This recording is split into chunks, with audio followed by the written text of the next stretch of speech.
that came out in 2020, and it's now going into its third printing. In 2021, Boulders was named Library of Michigan Notable Book, the highest literary accolade in the state. He also received the State History Award from the Historic Society of Michigan for Outstanding Michigan History Publication that same year. David was honored locally by being named Charlevoix's Outstanding Citizen of the Year in 2020 and served as Grand Marshal of that year's Venetian Parade. And in that same year received a certificate of special recognition from the United States Senate. Tonight, David is here to present on the history of Charlevoix's bridges. Please help me welcome David Miles.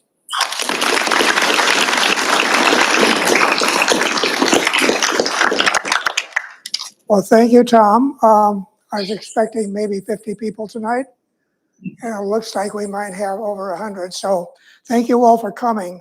This program is being presented in conjunction with the 75th anniversary of the dedication of our current Lower Channel Bridge, which took place July 30th, 1949.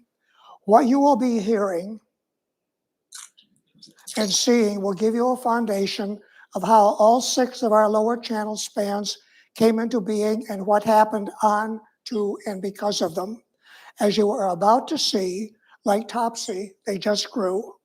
If you would like to learn more, the Charlevoix Historical Society does have a 36-page booklet available here tonight in the back of the room.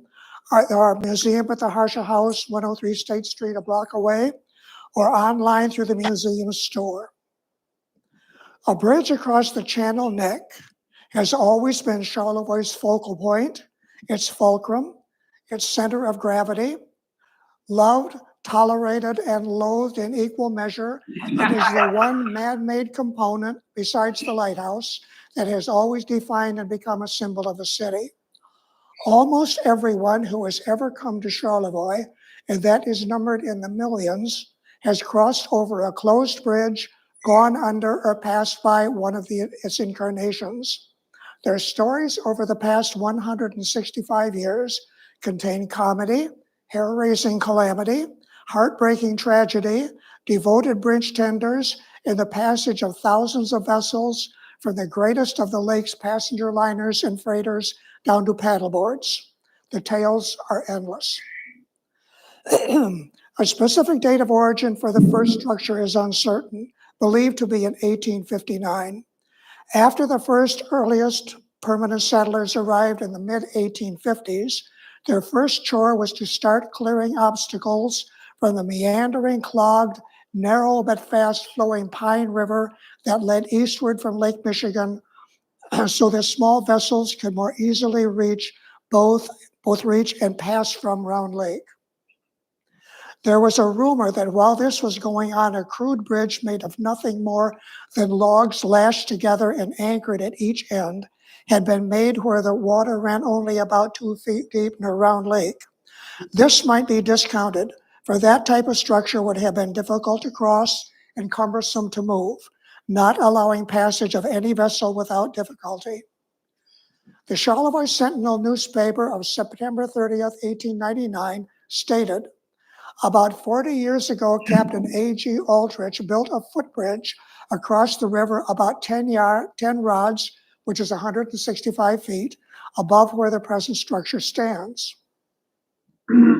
It was about wide enough for 2 to pass and rested on small pole piles. The tiny span was a foot traffic only affair, some 4 feet wide and about 2 feet above the water.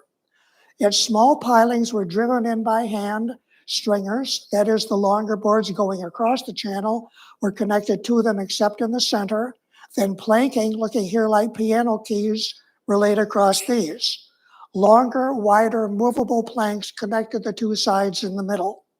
It was a do-it-yourself apparatus for those who couldn't glide under, such as navigators in boats with masts as seen here. Those on board simply reached up from their vessel, lifted the central planks to move them aside, inched past, then replaced the boards behind them. Or a considerate soul at left who happened to be at the scene might help them out and do it for them. An ox-drawn cart approaches from the south behind him, bent over at his task. Note the steps leading up to a future commercial area. The oxen will travel through the water beside the bridge. Cargo crossings, both prior to and after the bridge's construction, were made either by ferry rafts and scows, rowboats, canoes, and wagons pulled by horses and oxen. Intrepid men rolled up their trousers and waded across. Longtime resident and accountant Ralph Hamilton recalled being told that schoolboys took a devilish delight in crossing the bridge from the north side at right and hoisting up the planks behind them should they be followed by female classmates. The girls reached the edge of the gap where they screamed in fear they'd arrive late for school. At the time, a log house on the grounds of the present Belvedere Club overlooking Lake Charlevoix. Off the boys trotted through downtown in whoops of laughter until someone came along to shove the planks back into place and the indignant little ladies could run across and scurry on. In the same 1899 Sentinel, publisher-editor Willard Smith recalled that 35 years ago, which would have been 1864, 5 years before he arrived in town, a pile bridge was built on the present site. It had one lift only wide enough to permit a sailboat to pass. The roadbed draw of this new structure was raised from 2 to 16 feet, about the height of today's bridge. It was wide enough to facilitate the passage of one cart. Smith remembered the rickety structure as a, quote, menace to life and limb. On the south bank at right stood a tripod of logs that supported a fourth upright log with a pulley on top, looking to be over 30 feet tall. The draw was hinged and a rope tied to its north edge led up and over the pulley and down to a circular winch beside the tripod. Smith said this ladder was operated, quote, only by a combined efforts of several muscular men. Pioneer settler David Nettleton wrote in his memoirs that it took nearly the entire available population of the town to manipulate the draw. Actually, the required number of any one time for the first several years was 3.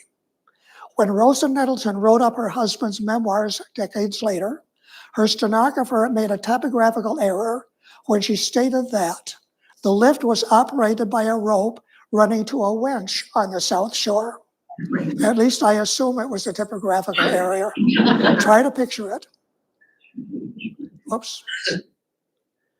In April of 1870, during a required repair job, the bridge was enlarged with the addition of another trap with a winch on each side as lifting appliances. The 2 traps covered a draw now 24 feet wide. The number of men needed to winch up and lower both roadbeds was now 6. Total cost of the alteration, $170. By June of 1873, this bridge was found to be, Smith said, inadequate to our wants and is in a state of decay and is at times dangerous. Smith also stated that the plans for river improvement renders it important that a new structure be provided for.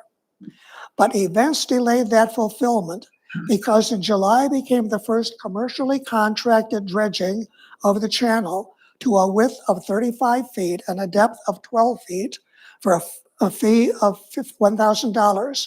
The dredgers reached the bridge by August and had to remove almost all of the pilings to finish the job. Hence, no bridge. A movable span of scows lashed together was put in place for pedestrians until a new one could be erected. Scows, rafts, and rowboats again took cargo across. Also in August, the County Board of Supervisors met to discuss the feasibility of erecting a new metal bridge, appointed a committee to study the problem, and told it to report by the October meeting. In September, Smith reported that pioneer businessman Amos Fox narrowly escaped being drowned. In crossing the river on the temporary scow bridge in the extreme darkness, he stepped off the upstream side of the scow. Getting hold of the boat, however, and keeping up until his strength failed him, he was forced to let go and swim under it. He reached shore completely exhausted. Fox was discovered in this condition and assisted home, unquote. Fortunately, only about 50 yards away on Pine River Lane. At the October meeting, the board proposed a formula for Charlevoix Township, which at that time covered a far greater territory than it does now, including the town, to bear 50% of the cost of a new bridge because of its excess of taxable property, the remainder by the rest of the county. The proposal was voted down by township strength in numbers. By December, the 50-50 proposal came up for a vote in February 1874. It was defeated once more. Township residents would have none of what they considered to be unfair and inequitable. The shipping season was fast approaching. The bureaucrats dithered in indecision, so an exasperated Amos Fox, who had come near to losing his life because of the circumstances, stepped forward with a proposition that he himself would rebuild the wooden bridge for $400. There was no argument now. Fox began in April, and by late May, a duplicate structure was up and running. Unfortunately, no photograph or drawing has ever turned up showing this double draw bridge, but one does survive of the sign posted at each end. $5 fine for riding or driving on this bridge faster than a walk, or driving on more than 10 head of cattle at once.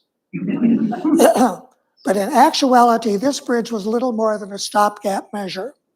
Just over a year after its reconstruction, Willard Smith groused even more about its inconvenience.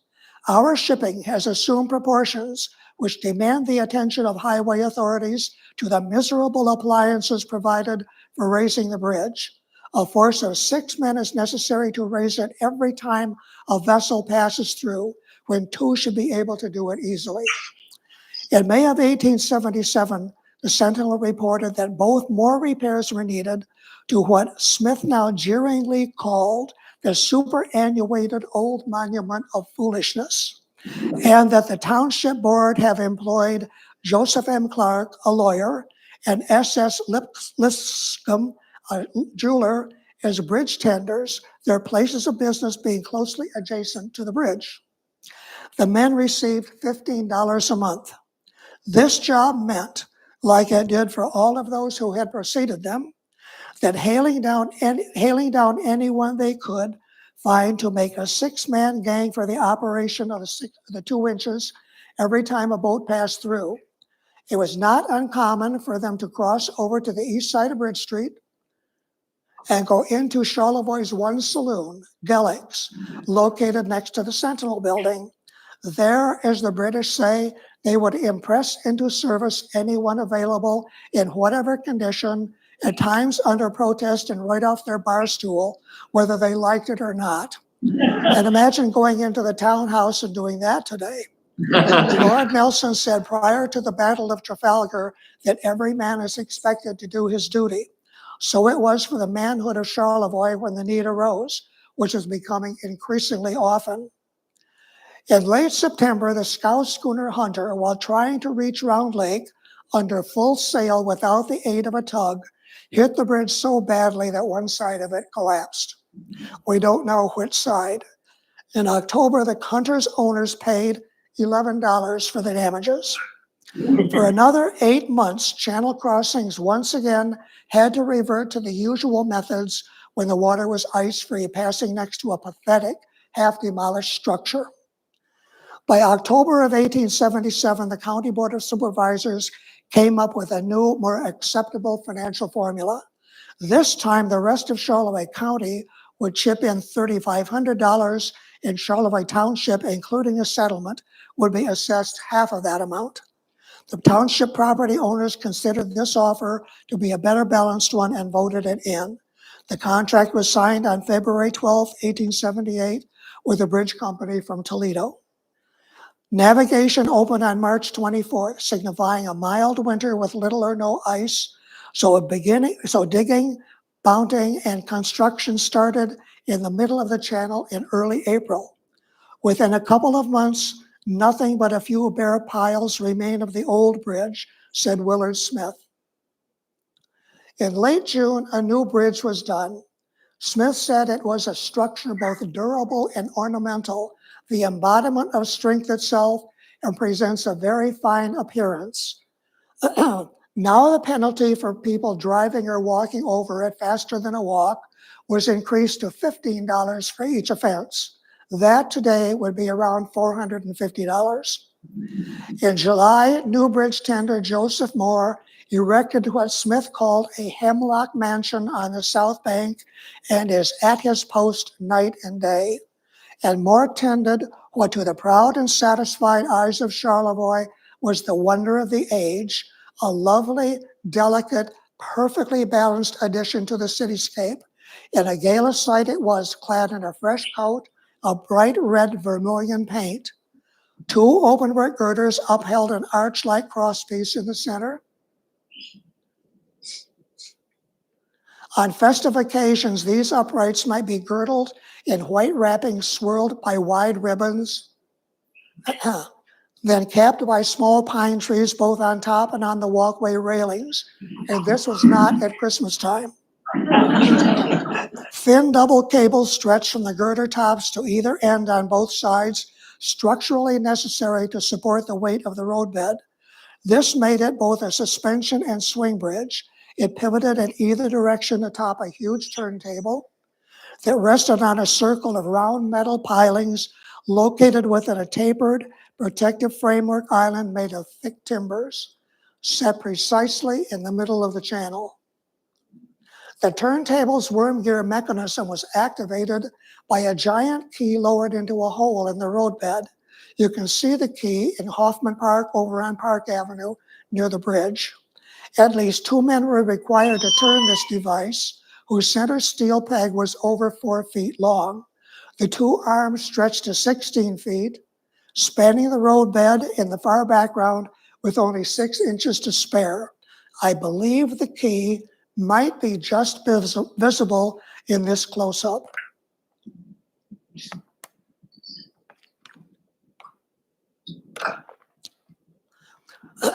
Four men was the best number for the quickest turning, thus not really alleviating the problem of the previous bridge's requirement. But there never seemed to be a lack of volunteers ready to pitch in on this new beauty. The average turning time for a cycle was about 8 minutes, 4 to open and 4 to close. In 1881, James Martin, our first full-time salaried policeman, was also assigned official duty as bridge tender, a job he had filled off and on during previous years. Officer Martin thought he should be paid more for doing 2 jobs, so he offered to do all of his duties for $1 per day, night duty included. The offer was accepted. As my father, Bob Miles, said in his history of the town, it seemed most logical that the policeman should be the tender, for it was argued that in this way, he would keep one eye on the ships that could navigate in a proper manner and the other eye on human derelicts that under certain circumstances couldn't navigate at all. With steadily increasing water traffic into and through Charlevoix, Bridge number 3 became, like today's, the town's center of magnetic attraction. People clustered daily to watch the parade of vessels. The wooden barrier gates were placed at the drop-off, so when they were down, spectators leaned their arms on them and placed their toes at the rim of the abyss. Should it ever happen that a gate might give way, which reportedly never happened, over they would go into the drink and with no one to blame but themselves for getting soaked. This was the era before rules and regulations, when people took their own risks and paid the consequences for doing so. Willard Smith said of this new social phenomenon, if you want to bite off marine, municipal, or resort information in big chunks, just go down to the bridge any pleasant evening. In fact, you can learn almost anything but Latin and cube roots. In 1885, the traffic going through the channel had reached astonishing proportions. In May itself that year, Officer Martin reported he had swung the bridge 717 times. This statistic alone demonstrates the crucial role Charlevoix was now playing in the economic functioning and well-being of the Lake Charlevoix Basin and surrounding lands. By the late 1890s, the Sentinel claimed that there was more maritime tonnage passing through the waters of Charlevoix than any other port on the east side of Lake Michigan. That is how important we once were to the national chain of commerce.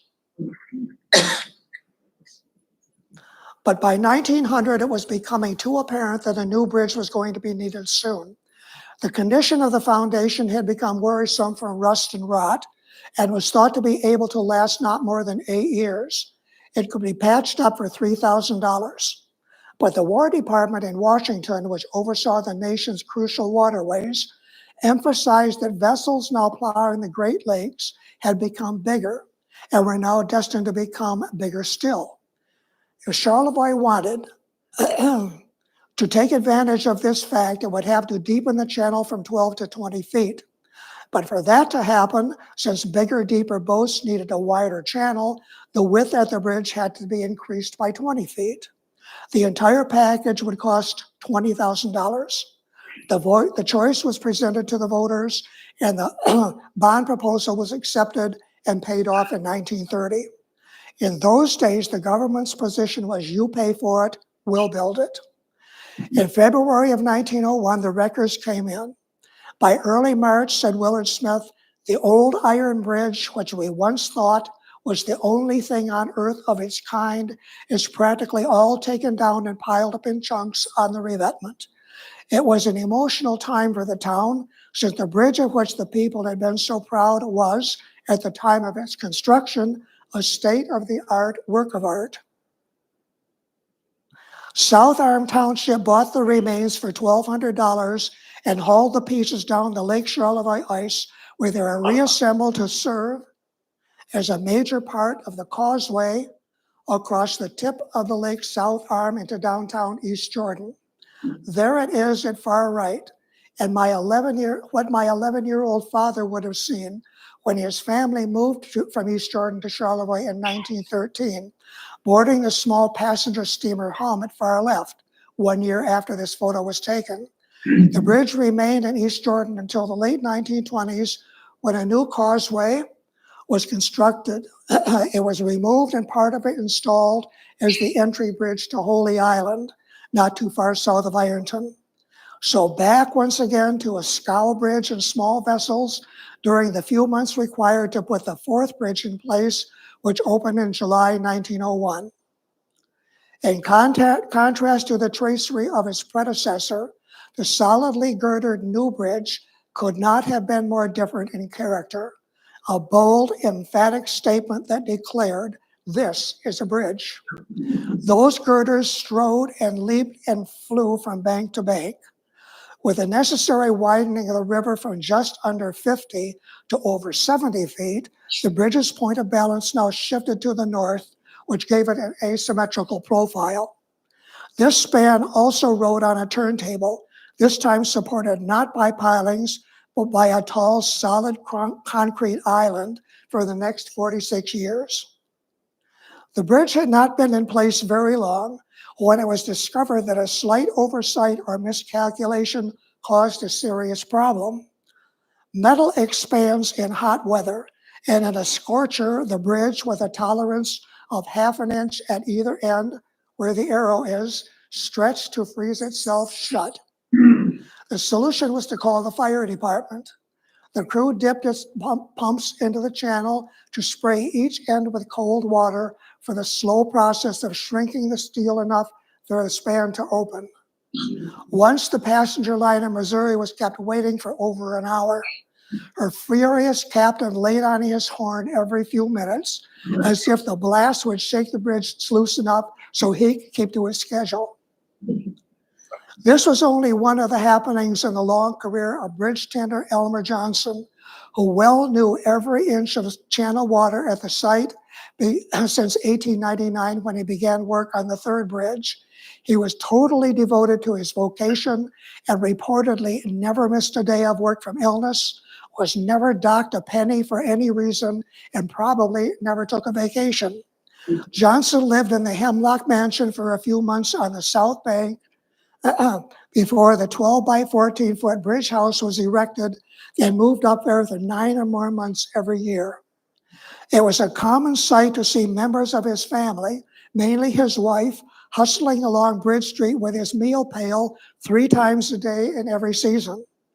Willard Smith reported in December of 1908 that Johnson had calculated that within 8 years, his wife had traveled 5,680 miles, and including the pail and dishes, had carried to the bridge 16 tons of grub for her better half, and Elmer claimed to be a light eater. Even after the lake ice closed the shipping season, which usually meant by January, he would be at the bridge, sweeping snow, checking the mechanisms, making sure all was shipshape. Here he can be seen atop the bridge house with his snow shovel. Only for a few months did his family enjoy his company at the dinner table. By April 1st, he was back in his nest, ready for the first boat to make an appearance. The bridge was his passion and his joy. Yet there were times when he probably wished he was anywhere else but on it when calamity struck. For the first few months, the bridge was turned by the same key into lock mechanism that turned Bridge 3, a cycle again taking about 8 minutes. But that soon came to an end. One Sunday alone that first summer, Johnson reported he had opened and closed the structure 92 times, a feat more readily accomplished then due to the dearth of automobile traffic.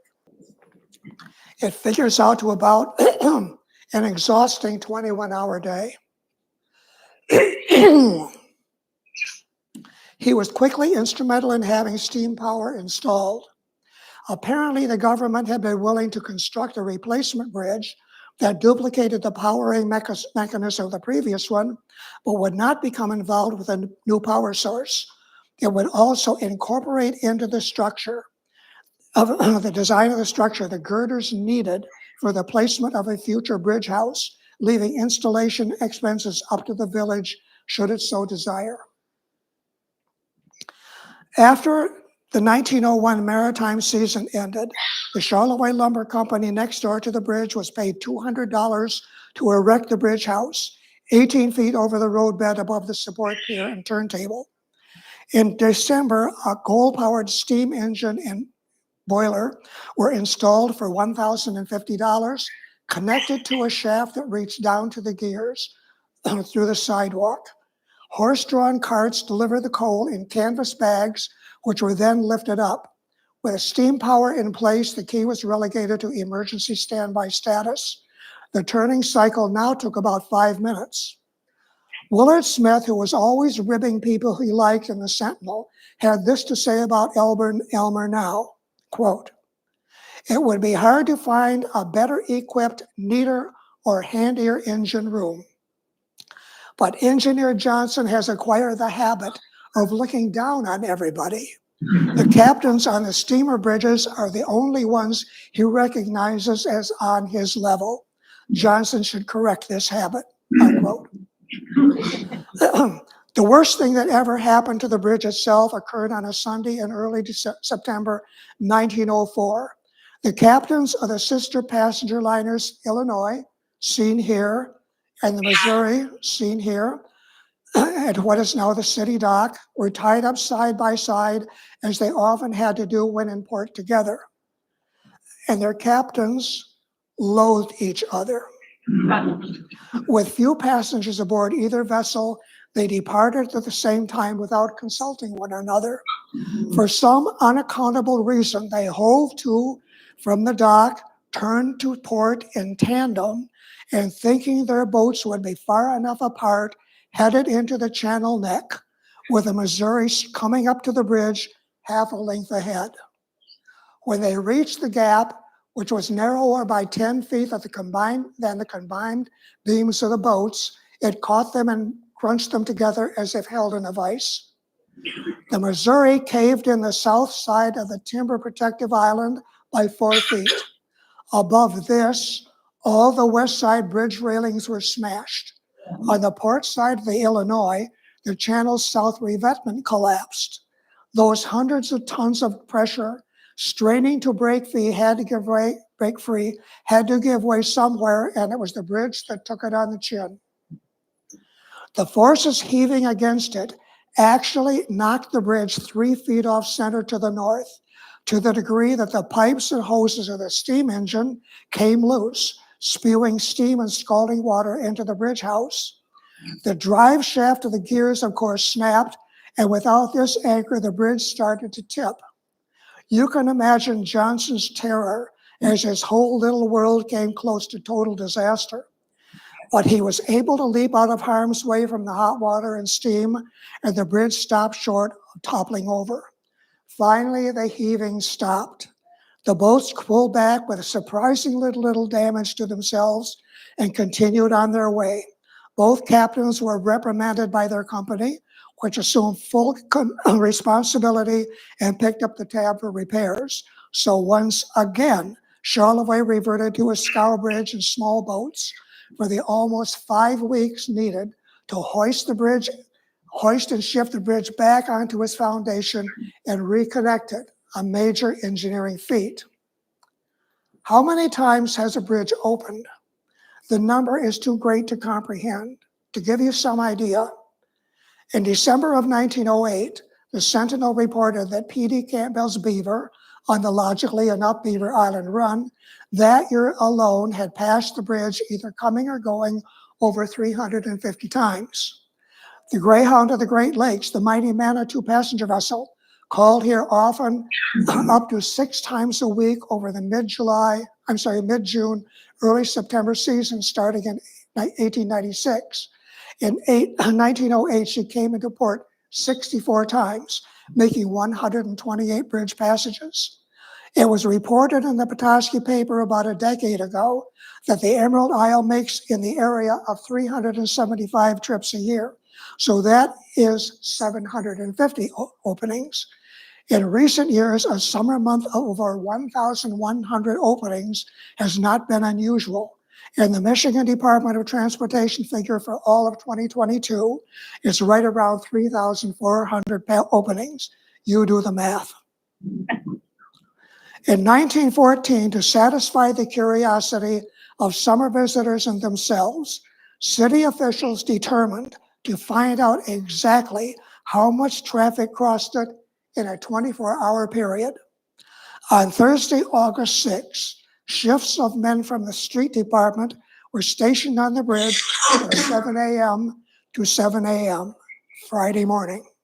This was the height of the summer season, so the results were not applicable all year, but the results were astounding nonetheless. All passages were counted, no matter how many times an individual person or vehicle might go back and forth over the bridge.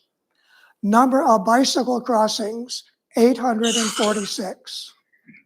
Horse-drawn vehicles, 1,075. Automobiles, 1,251. And the number of pedestrian passages, 20,218 in 24 hours. They had no idea, nor do we have any idea today, and realized there were days when the numbers might have been even higher. Extrapolate only the pedestrian figure over the 31 days of August, and you get over 600,000 crossings. Factor in July, and you get 1,200,000 crossings in only 2 months. Take a guess at the other 10 months, multiply the total by the 110 years since, and your brain turns to cottage cheese. How could this be, you might well ask? Back in the day, with all its smaller hotels, numerous rooming and boarding houses added to the 3 major resort hotels here that had over 400 rooms between them, Charlevoix boasted 3 times the rental units that it has now. There were no televisions, no handheld devices to distract attention back then. Bridge Street teemed with people from morning to well past midnight, promenading, socializing, shopping, stopping for an ice cream treat, walking all over the place, enjoying Charlevoix to the fullest. Quite unlike today, when Bridge Street can stand almost deserted at 8 p.m. Also in 1914, the Sentinel reported that down in what Willard Smith called the vine-embowered yard below the bridge, Elmer Johnson had erected a chicken coop in which he kept about 100 Rhode Island Reds. Sleek and companionable, as Smith called them, Johnson claimed they were of such high quality, he had been offered $5 for just one. $5 in 1914 is over $150 today. Smith said, Elmer really converses with his chickens, not in the same language, of course, in which he addresses some of the darn fool captains that go through, and that considering the shape in which Elmer keeps the plant, the general opinion is that he is entitled to maintain the chicken yard, an apiary, a cow yard, and a menagerie.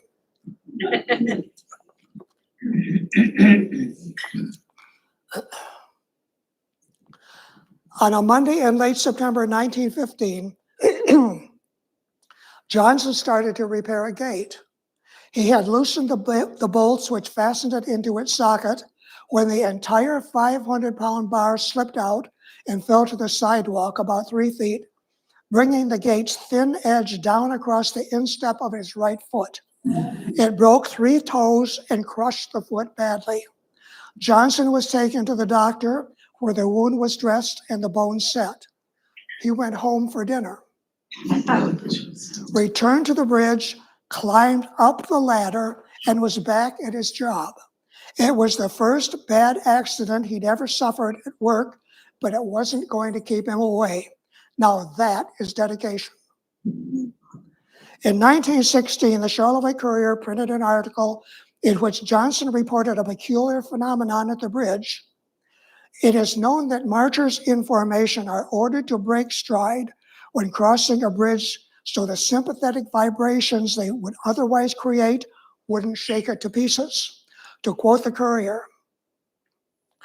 the time when rods and stays creak the loudest and the up and down heavings of framework are most severely felt by the lonely occupant of the little house perched high among the girders is when some inoffensive little dog steps on the planking. Ridiculous, you say? No, it is a well-established fact, and the explanation is this. The article goes on to tell how the rhythmic pattern of a dog's trot is different from that caused by a human, a horse, or a car. The article concludes, but it is so serious a matter that on many suspension bridges, dogs are absolutely forbidden unless carried across. Elmer Johnson says that he can tell the moment a dog steps on the bridge. The most terrible thing Johnson ever witnessed happened on Sunday, May 4, 1919. Mrs. Guy Olney had been feeling unwell all day in her home on Bridge Street near the Catholic Church. She asked her husband if he would pick up her good friend, Mrs. George Carey Ross, from her home north of the bridge to help cheer her up. Olney walked downtown to Woods Livery, the arrow at extreme left, where the steps of Bridge Park are today, borrowed a Ford, drove across the bridge to pick up Carey Ross, and returned home. It was about 7:30. He then returned the car and walked back up to the hill to his house. The women finished their visit about 10:30 and began preparing for Mrs. Ross's return. Olney again walked downtown, reborrowed the same car, drove home, and the two headed back around 11 o'clock. In a cold, misty drizzle, Carey Ross never saw the other side of the channel again.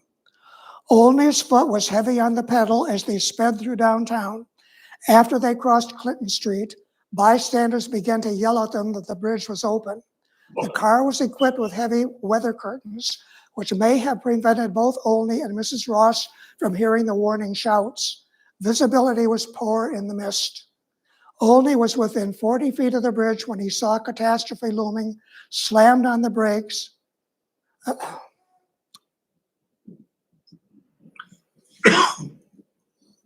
Something's wrong here. There's several pictures missing. Okay. I'll do as best as I can.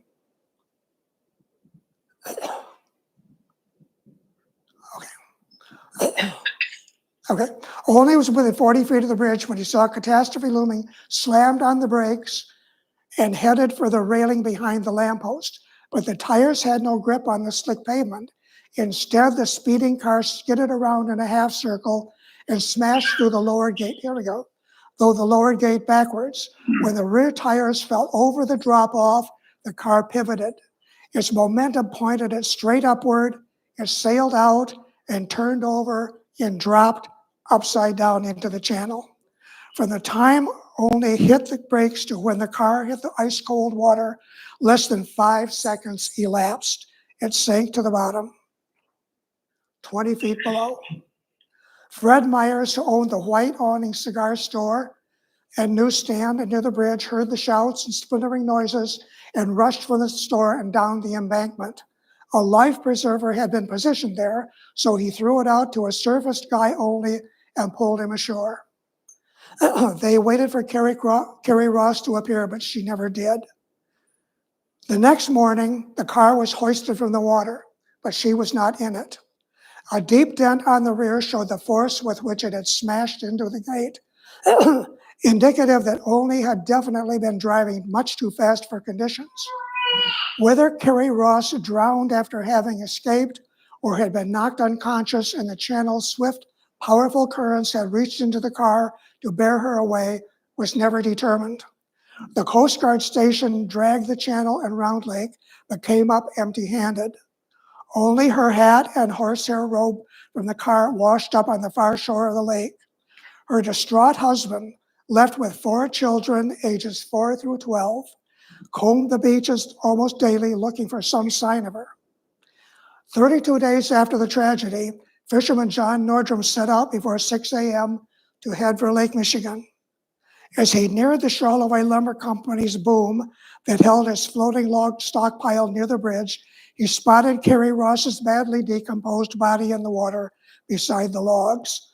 He secured it, jogged over to the O'Neill Fisheries dock east of the lumberyard, where he lashed it to one of the dock pilings, walked over to the bridge house to tell Elmer Johnson to notify the authorities, then returned and went on his way. Guy Olney was brought to trial that year. The language of the complaint and examination, written by Sheriff George Weaver, is luridly melodramatic in its statements that Olney did, quote, violently and wickedly precipitate and throw onto the revetments and retaining walls, and that, quote, the said Guy Olney did in manner and form aforesaid feloniously and willfully kill and slay her. But the jury, impressed by Olney's honesty on the stand and willingness to admit full responsibility, could not come up with a verdict. How to punish a man who had suffered for his mistake so much already? Not wishing to shoulder responsibility, on December 2nd, the jurors returned the case to the judge with their verdict of guilty of manslaughter with recommendation to the mercy of the court. The judge agreed with Olney and Olney received probation for 4 years. Thus ended the most tragic event ever to occur in the history of the Channel Bridges. And on a personal note, when I was researching my column for the Charlevoix Courier a couple of years ago, I came across an item that my grandfather, who owned the majestic movie theater down in Bridge Park, looking straight up Park Avenue, had to do some repair work, and Guy Olney was the man who did it for him. May of 1919 was not a good month for Elmer Johnson. Just 2 days after the horrible event that had taken place before his eyes, the SS Bruce on the Beaver Island Run entered the channel and somehow managed to crash itself partially into a partially open bridge. The collision caused damage to the boat and some damage to the bridge equipment. Johnson was probably ready to stalk off the job and throw in the towel by this time. The Courier quoted him to the effect that he would like to have some wise guy tell him what to do, as when he swings the bridge, some auto is bound to run into the river, and when he has partly shut it, he is likely to be bumped by a boat going down the river. After the Ross event and the Bruce fiasco, nothing drastic happened to Johnson for 10 years. But on August 29, 1929, a lapse in attention almost spelled calamity when he closed the bridge on one of the finest yachts that graced the Great Lakes, the Sylvia 4, owned by Logan Thompson of the Belvedere Club. Thompson was the millionaire head of the Champion Paper Company of Hamilton, Ohio. In 1926, he had the fourth of the series named after his wife, built at the Defoe Boat and Motor Works Company in Bay City, Michigan. 133 feet in overall length, the vessel was considered to be the last word in yacht design and technology at the time. At 8:45 in the evening, the boat entered the channel from Lake Michigan and signaled for the bridge to open. From the channel house, it was always impossible to see all the way down the channel because of its bend to the northwest and the fact that the Argo Milling Company building next door sliced off some of the view. The mill is the rectangular building with a white roof at upper middle. Johnson had noticed a sailboat in the channel close by, assumed its signal was the one he heard, and opened the bridge to the east. So, with his attention focused on the sail's entry into Round Lake, when it cleared the tip of the bridge, he began to close it, only to see the Sylvia streaming in to the right, headed for its huge boathouse on the south shore of Round Lake, today's Harbor Club condominium. It was too late for either to stop, although Roy Ranger, the boat's captain, saw what was about to happen and did manage to reduce speed and reverse. The bridge raked along the yacht, took out all the port railings, 3 davits, the spar, and crushed a yawl boat. Fortunately, it missed the pilot house. Windows crashed into the deck house. People on Bridge Street could hear the 10 or so people inside it screaming for their lives. According to the Charlevoix Sentinel account, had the Sylvia been going faster, they might have been swept overboard. Loud wrenching sounds of the collision reverberated all over Charlevoix. There were those who swore they could hear Captain Ranger's oaths further away than that. Totally confused when he saw the damaged boat proceeding again, instead of opening the bridge, Johnson closed it further. This time he snapped off the flagpole. When the Sylvia docked at the boathouse, an unholy mess was revealed. Here you can see how the bridge caved in the corner. But Thompson realized that what had happened was an accident, pure and simple, and was grateful no one was hurt. The self-esteem of Elmer Johnson, who was suspended for a few days during an investigation by state officials, took as great a beating as the boat, the worst moment of his career for which he was responsible. Thompson sent the boat back to Bay City for repairs. Toward the end of his tenure, Johnson was given an assistant who took over on days while he took the less strenuous night shift, but he was on duty at any time whenever one of the larger vessels came into or left port. It had been a remarkable career by the time he retired in 1932. Elmer Johnson's eyes, from their vantage point high over the crossing of Channel and Highway, probably witnessed more history passing through Charlevoix over 34 years than any other resident before or since. Eventually, Bridge 4 had to face the reality of age and changing times. Even though the Great Depression was upon the country, plans for a new bridge had been prepared over several years of the 30s and almost reached fruition. State of Michigan bond issues were formulated. Mayor Bob Bridge, one of the most enthusiastic backers of a new span, looked over the plans in his Clinton Street corner office of the downtown Charlevoix County State Bank in 1941. A drawing of the proposed bridge appears behind him. That year, our famed builder in stone, Earl Young, incorporated this proposed bridge into the wooden model for an upscale maritime resort/convention hotel center that he was planning to develop. Next to the bridge on the lumber company's land. In September came the announcement that a commercial property would be acquired to facilitate bridge construction. So these 6 buildings on the northeast end of Bridge Street, some of Charlevoix's finest and oldest, were purchased and removed to make way. Later that month, bidding was opened and the first steel was ordered. However, delivery would be delayed due to a shortage.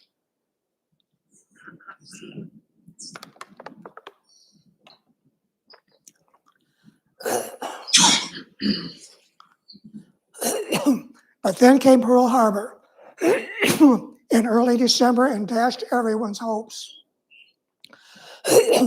No critical resources could be spared now that the country was at war. The drawing and plans were shelved in the basement of City Hall.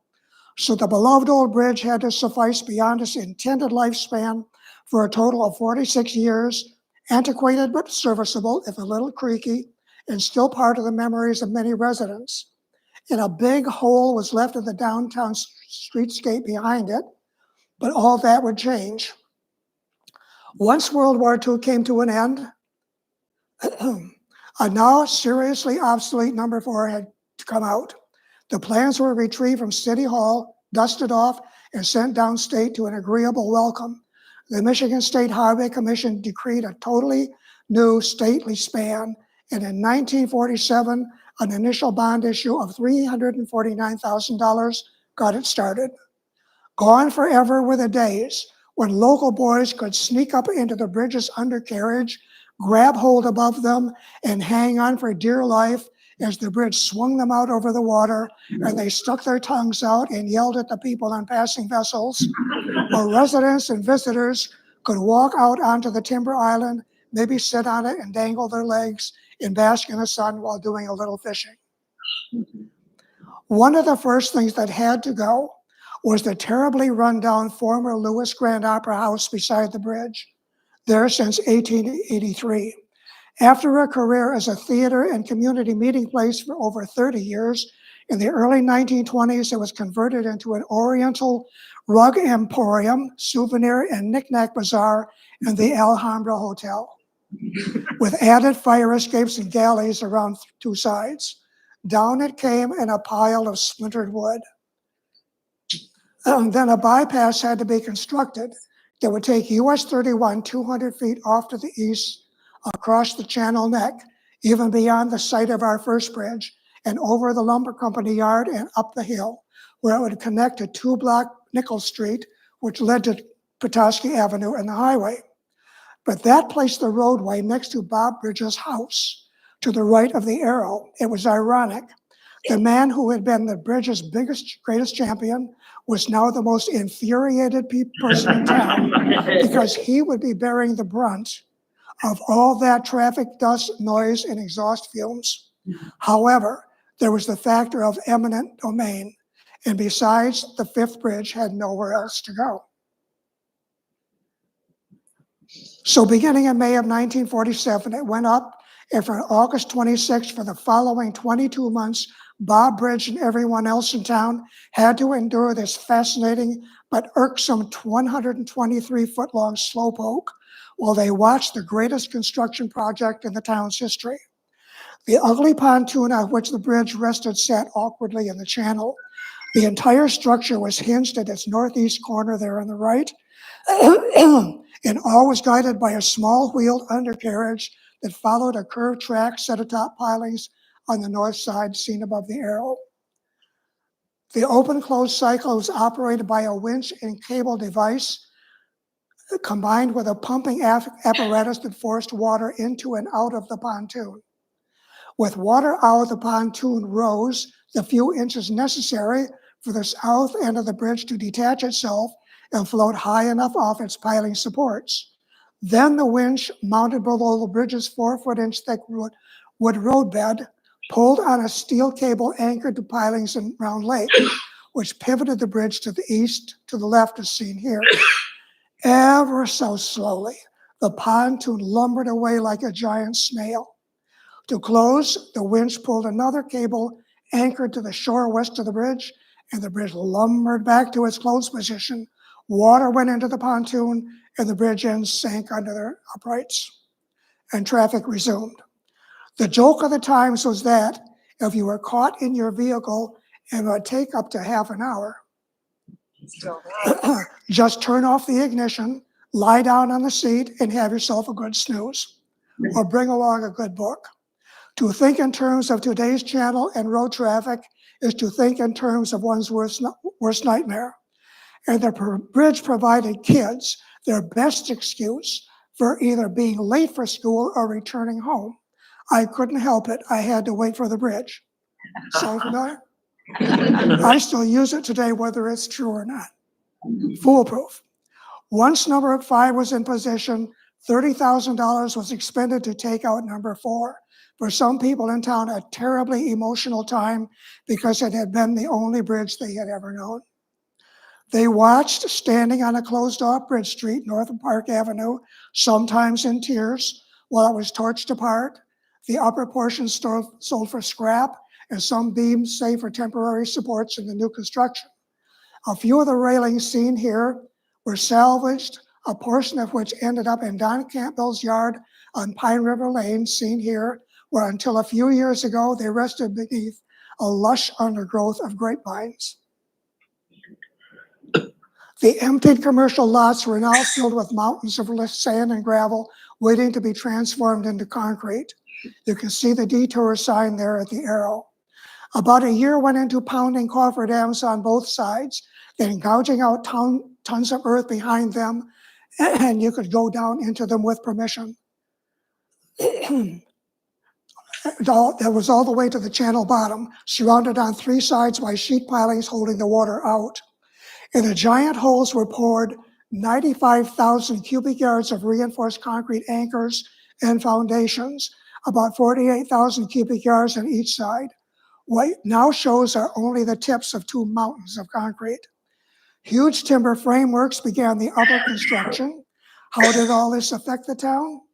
Well, large vessels had to enter or leave Round Lake, so the construction barge seen here had to be brought into the harbor to make way, then returned, resulting in what seemed to be interminable traffic delays. Wind hit the bridge excavations and piles of sand seen here and blew clouds of grit and dust all over Charlevoix. One woman on the north side near the Catholic Church claimed she had to dust and sweep her house twice a day, otherwise it was so bad she would have to bring in a shovel. The pounding noise and reverberations were horrendous and sometimes lasted around the clock. And I can remember in my kitchen on Park Avenue, a block from the bridge, even today, the dishes and the cups and saucers rattling in the cupboards and the old windows around the house going like this. Customers at Dutcher and Johnson Grocery, formerly Martin Blocks, now the Paddle Wheel and the Bridge Street Tap Room. The Kroger store across the street, where Elements and the Taffy Barrel are now, often had to revert to bringing in, phoning in, excuse me, customers often had to revert to bringing in or phoning in their list for later pickups or home delivery. Pardon the juxtaposition here, but that's how Earl Young photographed the building in 1934.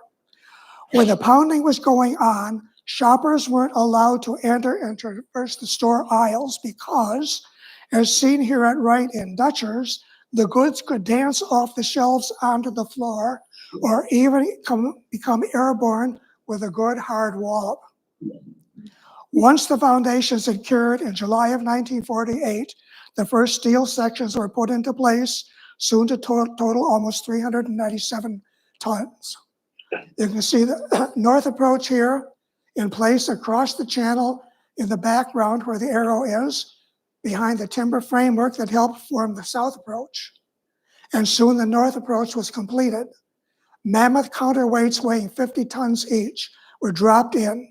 You can watch them in operation today from the underpass walkways on either side of the channel.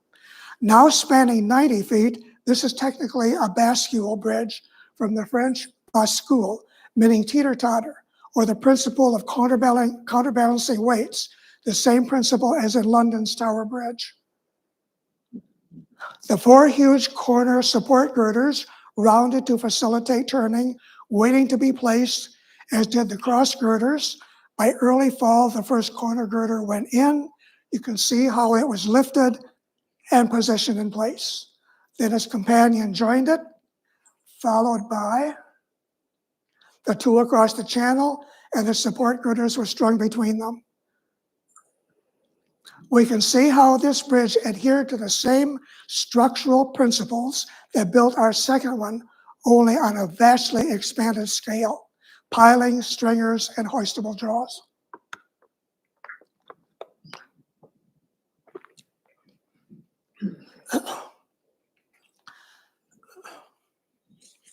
Then in 1948, soon to receive gratings on top of the support girders. This is how it looked in November of that year. Early the following spring, the control house was completed. In May of 1949 began the testing and balancing of the leaves, as they were called, one side up, the other down, at all angles, in every configuration possible, time after time. I was in my backyard on Park Avenue almost every day, watching this go on, each day different than the previous one, and could not figure out what they were trying to do. In my 8-year-old wisdom, I told my father that as far as I was concerned, they were never going to get it all figured out. But apparently they did.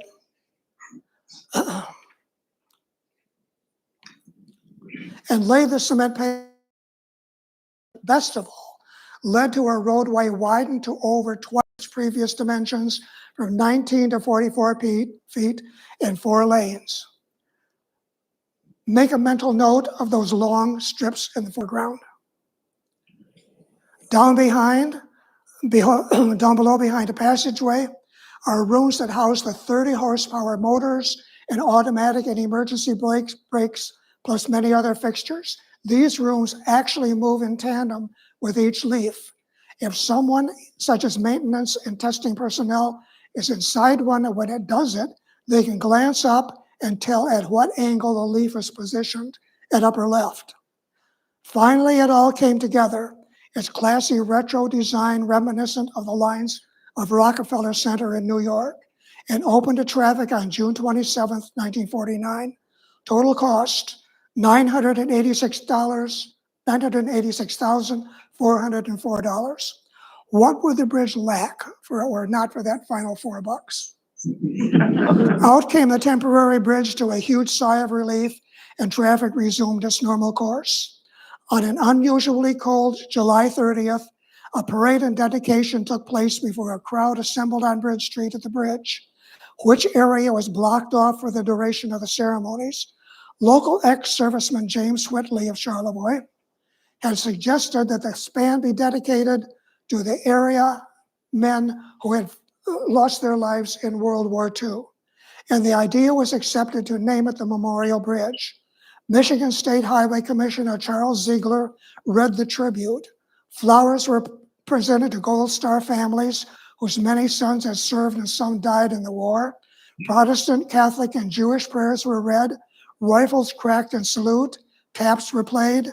Wreaths were placed before the memorial plaque and later tossed into the channel, here attended by Carlton Smith, Venetian Queen Nancy Kipke, Mayor Ray Hamilton, Ziegler, and Don Megason.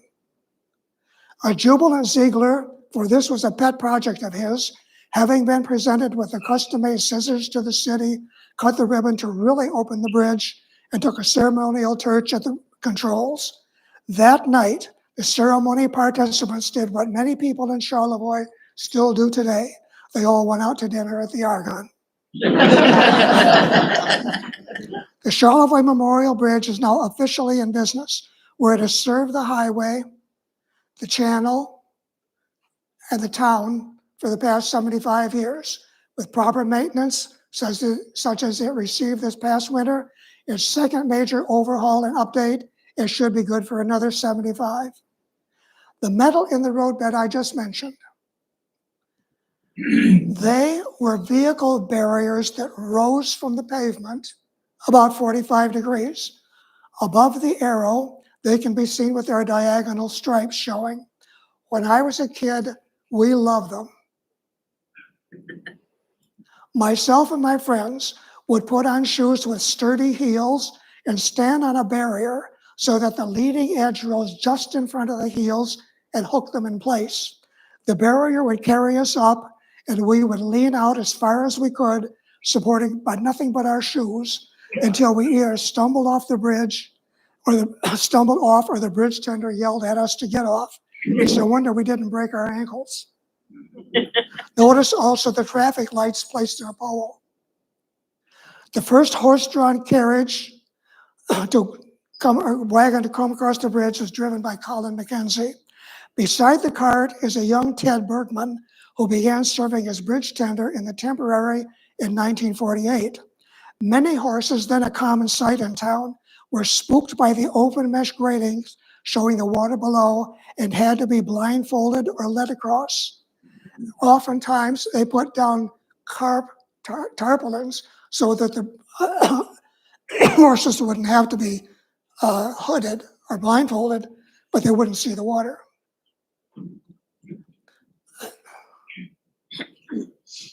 At first, you could walk out onto the concrete and peer through the grating, which I can remember doing many times with my fingers gripping the metal rectangles. But look at the potential for disaster right down below. That child could go scampering right under the bridge and fall into the water.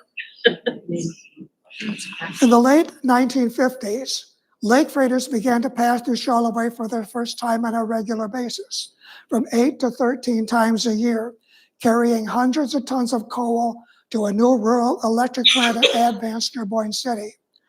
Every once in a while, people at the museum have asked how these boats were able to pass the bridge. With a somewhat straight face, I told them that each one carried a large jar of Vaseline. That was not too far from the truth for some of the largest ones, as they only had a few feet of clearance on each side. Coming in fully loaded would take as long as 45 minutes if they scraped the channel bottom straining to reach Round Lake. Going out unloaded could take as little as 7 minutes. Either way, traffic backed up for what always seemed an eternity. The longer freighter entries created lines of cars that could stretch well past the M66 intersection on the south and the golf course on the north. The plant closed in the late 1990s. No longer would a fire truck have to leave City Hall and be positioned at Dixon Avenue, and school buses get caught either coming or going. Hopefully, as thrilling to witness as these passages were, we hope they will never happen again. Much of the bridge that you see today is not what was there originally. Here it is shown being prepared to have much of the metal replaced as traffic was reduced to one lane soon after the tourist season ended in 1992, its first overhaul. From then into 1993, 2/3 of it was torn out. The roadbed and its support girders were removed, and here the new ones sit in place before a new grating can be placed atop them. There were several winter days when the winds tearing up the channel were so fierce and cold that work had to be suspended. Beginning in January of 1994, the east side was done, where the arrows are. This photo is interesting in that on the right at the arrow, you see what we assumed were going to be only temporary railings, while on the first phase of the construction was going forward. On the left, the bridge still wears the original ones. Charlevoix waited and was aghast when the classy originals seen here came out to be replaced by a duplicate set of the ugly things across the road. A hue and cry went up, but the attitude of the powers that be was a dismissive, what you see is what you get. Like, we are obliged to provide safety devices only, damn the aesthetics. Local sensibilities and desires and historical precedent mattered not a bit. That was all a certain view needed to hear. Spearheaded by the late local author and Courier columnist Edith Gilbert, a group of determined, vigilant locals and summer people burned the wires to Washington and Lansing and would not take no for an answer. Their trump card was an easy visual demonstration that the lower railings were high enough off the sidewalk so that a young child or pet could easily slip through over and into the channel in the wink of a turned eye. If that constituted safety, what constituted danger? The group succeeded in shaming the authorities to admit that indeed they were right. Safety netting was placed in front of the reviled eyesores while designs were drawn up, echoing the original bridge number 4 railings that now line Hoffman Park on Park Avenue along with the old quay. New caps were fabricated and workmen placed the new old designs over the ugliness in May of 1994. So thanks to Edith and her comrades in arms, this is what we enjoy today, freshly repainted to boot. Don't ever say you can't fight City Hall. And these new railings provided the inspiration for the design of the Charlevoix Historical Society's current branding logo. Has the bridge ever gotten stuck while open? Well, of course. Early on, having been up for a considerable period on a scorching summer day, the two leaves would not mesh properly when lowered, so that the city resorted to that old trick of hosing it down with channel water to shrink it back as had happened earlier in the century. But in August of 1987, at 12:30, while wide open, a high voltage switch on the north side blew, affecting some 400 businesses and residences. The lines of traffic that backed up reached an estimated 5 miles in total length. Over the hour plus needed for two crews of 8 men each, including Police Chief Dennis Halverson and workers recruited from the Edgewater Inn construction, to hand crank it back down, having to contend against blistering, exhausting heat in stifling close quarters, at which time the power came back on and it was immediately raised again without a car crossing to allow a backup of vessels to pass. Only then did traffic full of enraged, sweating drivers resume, and T-shirts were produced immediately, proclaiming survival of the 1987 gridlock. In the summer of 2004, a relay switch blew when the bridge was almost closed, standing a bit higher on the north side than seen here. That outage lasted 2 hours, and I, with perishables on my car and on the highway in front of the now Jack's restaurant near the city limits, along with many others not knowing when the bridge would settle down, elected to drive the 44 miles around Lake Charlevoix, New Boyne City, and East Jordan to reach home.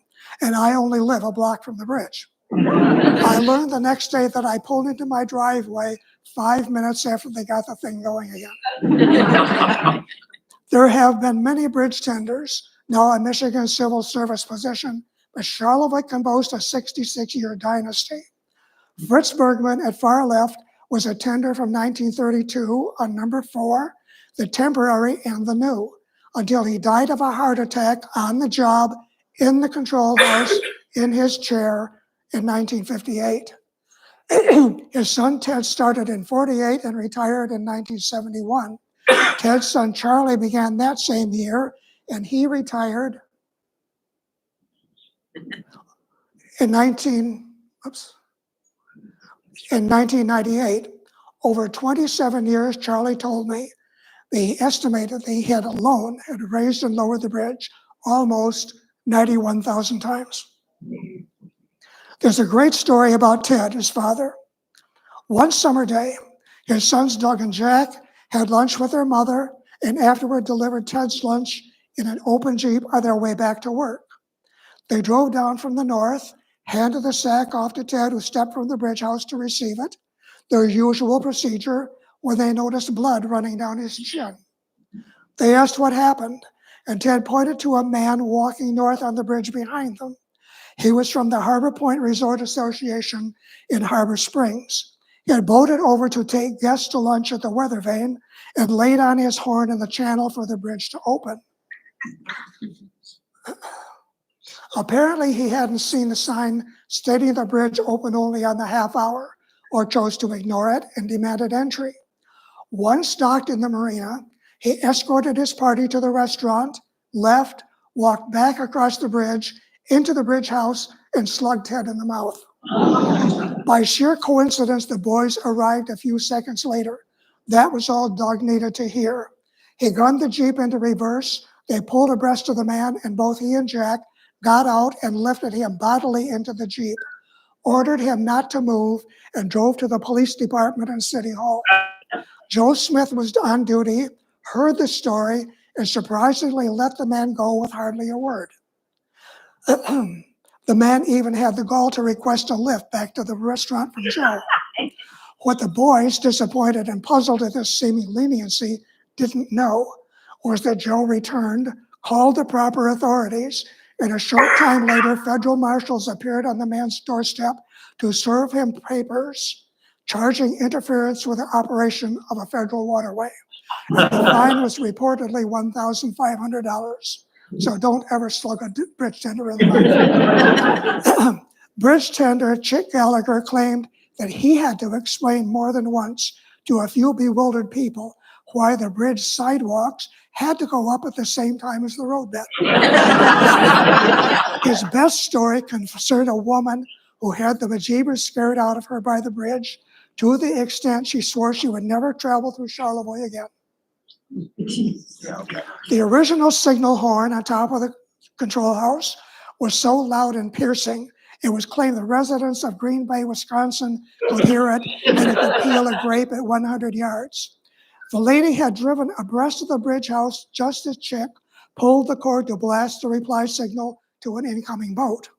She screeched to a halt on the grating, leaped from her car, walked back to the concrete, and just stood there. Chick stepped out to ask her to move the car. She refused. He repeated the request, and she replied that if she ever had to drive north again, she would never, never, never cross the bridge again. She would go 50 miles out of her way to bypass Charlevoix. Whew. So Chick had to get into her car and back it off. Once the bridge was raised and lowered, he asked her a third time to get in and drive on. Again, she refused. Traffic needed to cross. So he got back in, lit the Huey, and pointed the car south. She got behind the wheel and drove back through town and away, probably thoroughly insulted at the biggest raspberry she'd ever received in her life. The horn has since become much more friendly. And of course, there are those who don't stop in time for a lowering or lowered gate and snap it off. Here it couldn't be raised to dangle over the road and block traffic, so the traffic had to merge into the left lane. Some impatient people have suffered damage to their cars from the gates with smashed grills, tops, and hoods. Ted Bergman had a mischievous streak to him and became a master at judging the speeds of those who tried to race across the bridge after he started the warning bells. They might be able to duck under the near gate as it started to come down, but he knew exactly when to lower the far one to play the gotcha game and made them wait the longest. What about people? Bridge tenders have had to contend with those who raced onto a lowering bridge to jump over the gap just before the leaves meshed, and wannabe evil Knievels who maneuvered their motorcycles to sail over the gap as the bridge opened. The occasional streaker when streaking was a fad. The fellows who stashed their clothes on the southwest bank ran up to the skivvies, clambered onto the railing, dove off the bridge, swam for the ladder, climbed out, picked up their clothes, and raced for their car on Park Avenue before they could be caught. And one of my high school classmates did that. Has anyone here ever been stranded on board? Not really, unless you count. Oh dear, here we go. A Cocker Spaniel puppy, overlooked in January of 1967. I'm going to close the program now with one last story. An illustration of the gamut of emotional reactions to the bridge. Ransom E. Olds, founder of Oldsmobile, sitting on the right, was one of our most prominent summer residents for a quarter of a century.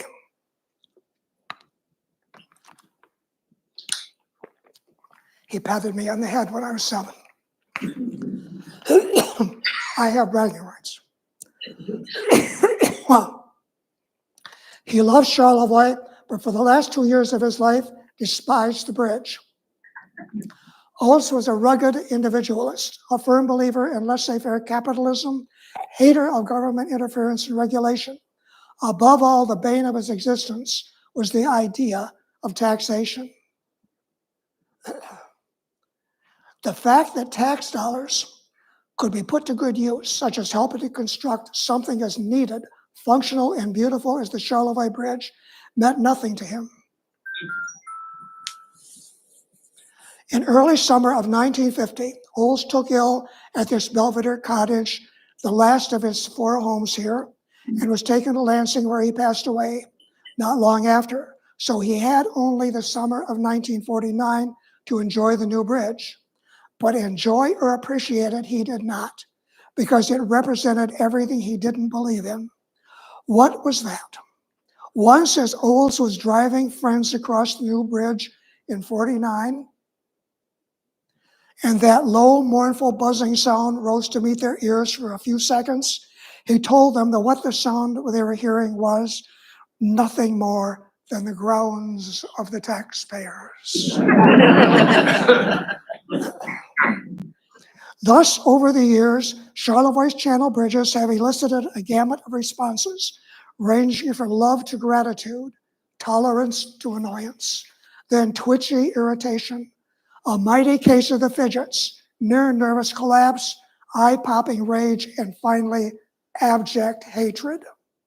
Harley Oakes, patriarch of the Oakes family, long at the Central Drugstore, stepped out of the store one day in the late 1920s and snapped this classic image at the Clinton Street intersection that forever encapsulates why we feel about the bridge the way we do. As early as July 1909, Charlevoix Sentinel editor Willard Smith caught the situation perfectly when he wrote, "It would be interesting to know how many vehicles of all kinds cross the bridge during the day. Some very pretentious blockages occur occasionally where the bridge is turned, and it looks very much like business. We have also heard language that was anything but polite on occasions." And so it goes. People in neighboring towns probably say they make it never a point to come to Charlevoix if they can help it because of the bridge. Some residents on the north side prefer to drive to Petoskey to do their grocery shopping, especially in summer, claiming it takes less time than if they were to chance getting caught twice. Pedestrians on Bridge Street have reported they've witnessed steering wheel pounding sessions of primal scream therapy taking place in automobiles halted by a bridge opening. Conversely, once the bridge bells clang for an opening, people have been seen running as fast as they can to witness the thrilling, seemingly effortless movement of the roadbeds for the passage of any vessel, no matter how great or how small. Guests at the Weathervane Terrace, the Lodge, now known as the Earl, points north in the Edgewater, all near the bridge, have been known to lie for hours on their beds and sofas with the windows or patio doors open just to listen to the soothing, therapeutic sound of cars passing over the bridge and the grating. It tells them that they are in Charlevoix and don't have to worry about a thing. So love through loathing will be the order of the day as long as the bridge exists. One of the prime symbols of Charlevoix is upright leaves, an indelible image now known throughout the world. Beautifully illuminated at night for the past 5 years. How welcoming a sight it is to drive home at night and be greeted by those lights. And I will leave you with this. During the research we did for our latest exhibit at the museum at Harsha House, The Maritime History of Charlevoix, which if you haven't seen, I highly recommend that you do, I contacted the Michigan Department of Transportation as to any statistical formula they could supply regarding our bridge, and my jaw dropped when I was informed that for the year 2020, the ADT, the average daily traffic that somehow determined for the Charlevoix Memorial Bridge was 14,316 vehicular crossings going both north and south over the span. Multiply that by 365 days a year, and you come up with approximately 5,225,000. There are some days while trying to get out onto Bridge Street that it actually seems that much. Walk down there someday and just look at what crosses the bridge within 15 minutes. Prepare to be amazed. I hope you enjoyed the program. Thank you very much. And I have an announcement. On September 26th, the Charlevoix Historical Society is having its annual major fundraiser, which this year will be a hoedown out at Shanahan's Barn out off 31 on September 26th. For details, contact us at the museum. Thank you very much for coming.